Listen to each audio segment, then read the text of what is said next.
নমস্কার বন্ধুরা, আবার মিনি ব্লগ নিয়ে চলে এসেছি। দেখতে পাচ্ছ আজকে ওয়েদারটা কত সুন্দর, খুবই ভালো দিন। এই দিনে খিচুড়ি আর তরকারি হলে কিন্তু জমে যায়। মিক্স সবজি করার জন্য নিয়েছি বিনস, পেঁপে, মূলো, পুঁই ডাঁটা, ঝিঙে, বেগুন, পটল, গাজর। এদিকে রয়েছে আলু, টমেটো, পুঁই শাক। তারপরে কড়াইয়ের মধ্যে তেল দিয়ে পাঁচফোড়ন দিয়ে তেজপাতা দিয়ে ভালো করে নেড়ে নেবো। এর মধ্যে দিয়ে দিব কাটা রাখা সবজিগুলো। প্রথমে দিয়ে দিব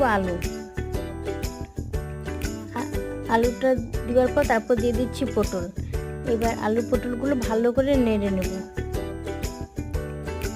2-3 মিনিট নাড়ার পর তারপরে দিয়ে দিব পুঁই